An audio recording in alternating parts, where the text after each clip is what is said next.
And we're back, minasan. Last time, you have joined me on my routine after work.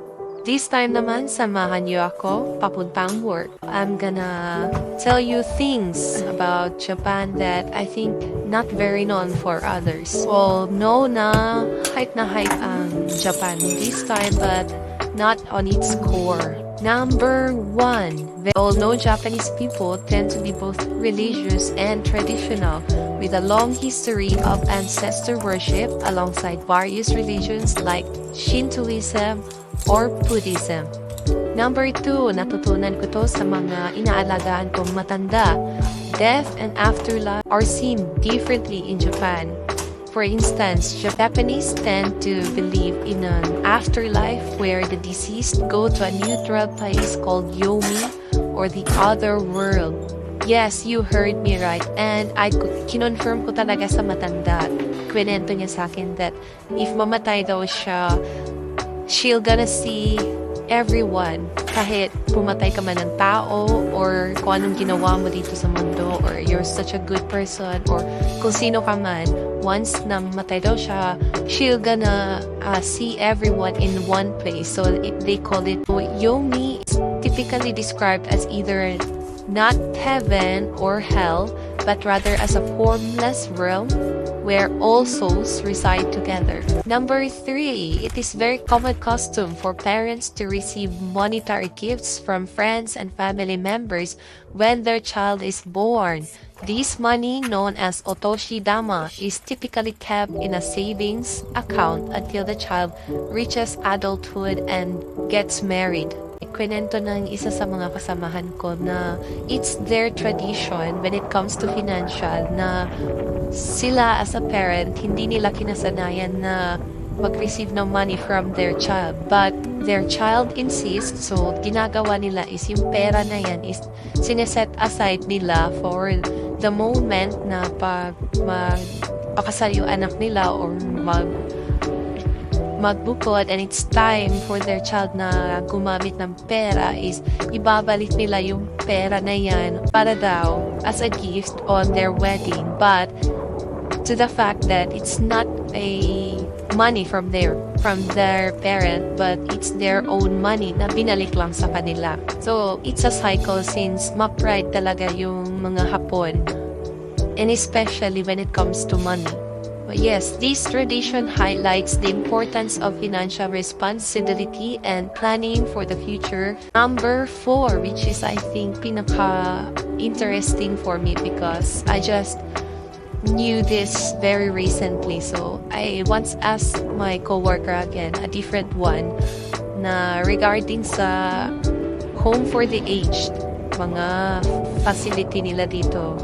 Because sa atin nga naman, di ba, sa Pinas, once tumanda, we stay in the house and we have our loved one na mag-care for us. Pag tumanda, mga anakin or kung sino man ang hindi busy or nasa bahay.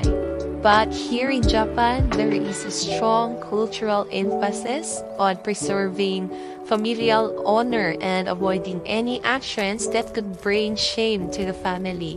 One such custom involves elderly individuals who enroll themselves in care facilities if they are experiencing symptoms of Alzheimer's or other dementia-related illnesses. Mga matatanda dito is may tinatawag sila ditong care manager, yung mag-decide what's good for you once tumanda ka na.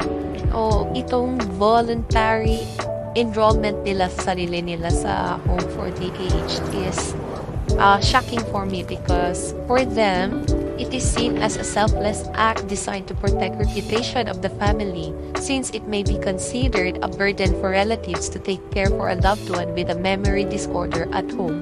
By taking this step, the elderly individual can ensure they receive proper care while alleviating any sense of guilt or shame that may arise from potentially harming their name. Even kahit tumanda, nakafocus pa din sila na hindi nakatagdag kahiyaan sa family nila. Kasi nga, di ba, ayaw nila i-chismis ng mga kapitbahay nila na wala na sa tamang isip yung si Mr. Tanaka. Example lang yan ha, no offense. And yes, I've seen the ups and downs inside the facility. So, Because as far as I've observed, by the last thing you wanted the most in your life is hahanap-hanapin mo kung hindi mama, papa, kundi anak, closest, or I think it's a biological connection. And I've never seen na may matanda namatay na kasama nila family nila. Most of them namatay na they're alone. And lastly, number 5. Here in Japan, there is a cultural emphasis on hard work and dedication to one's profession or craft. This is partly due to the concept of ganbaru or gambarimasu, which roughly translate to doing one's best or never giving up. Through this mindset, Japanese people often strive for excellence in their work and take great pride in their accomplishments. But mind you, minasan, this is not applicable in every industry dito sa Japan. Kasi in my line of work right now, bihira ako nakakita ng Hapon na nagkagambaro kasi pagod na sa trabaho. Minasan, I think na-share ko na ang tutunan ko by working in a care facility here in Japan for almost 3 years. And as always, on the next video, mata ne, bye!